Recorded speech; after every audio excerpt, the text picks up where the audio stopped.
श्री स्वामी चरित्र सारामृत अध्याय 3 श्री गणेशाय नमः। धन्य धन्य ते या जगती स्वामी चरणी ज्यांची भक्ती त्यासी नाही पुनरावृत्ती पदपावती कैवल्य निर्विकार स्वामी मूर्ती लोकां चमत्कार दाविती काही वर्ष करो निवस्ती मंगळवेडे सोडिले मोहळा माझी वास्तव्य करीत अप्पा टोळ झाले भक्त तेथीचे साकल्य वृत्त अल्पमती केवी वर्णू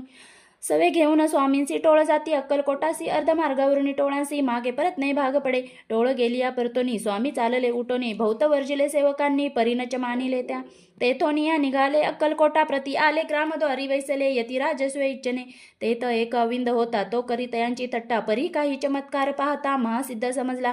पूर्व पुण्यस्तव निश्चिती आले चोळप्पाचे गृहाप्रती स्वामीसी जाणूनी ईश्वर मूर्ती चोळप्पा करी आदर योग यागादिक काही चोळप्पाने केले नाही परी भक्तिस्तव पायी स्वामी आले सदनाते तयाची देखून या भक्ती स्वामी ते भोजन करती तेव्हा चोळप्पाचे चित्ती आनंद झाला भोसाळ तैपासोनी तयांचे घरी रे राहिले स्वामी अवतारी दिवसेंदिवस चाकरी चोळप्पा करी अधिकाधिक तेव्हा राज्य पदाधिकारी मालोजी राजे गादीवरी दक्षा सोनी कारभारी परमज्ञानी असती जय चोळप्पाचे गृहाप्रती आले कोणी एक यती लोकांच्या चमत्कार दाविती गावांत मात पसरली लोका माझी पसरली मात नुपासी कळला वृत्तांत की आपुली या नगरात यती विख्यात पातले वार्ता ऐसी ऐकोनी राव बोलला कायवानी गावांत यती येऊनी फार दिवस झाले परी आम्हा श्रुतपाही आजवरी झाले नाही आता जाऊनी लवलाई भेटू तया यतीवर्या परी ते केवळ अंतर्ज्ञानी ऐसी वार्ता ऐकली कानी हे सत्य तरी येऊनी आताच देती दर्शना राव मुखातून वाणी निघाली तोची यती मूर्ते पुढे ठेली सकल सभा चकित झाली मती गुंगली रायाची खून पटली अंतरी स्वामी केवळ अवतारी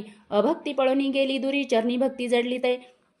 सकळ सभा आनंदली समस्ते पावले वंदिली षोडशोपचारे पूजिले स्वामी मूर्ती नुपराय इति श्री स्वामी चरित्र सारामृत नाना प्राकृत कथा समंत प्रेमळ भक्त परिसोत तृतीयोध्याय घोडा श्री स्वामी राजार्पणमस्तु श्री रस्तु शुभम भवतु इति श्री स्वामी चरित्र सारामृते अक्कलकोट नगर प्रवेशे तृतीयोध्याय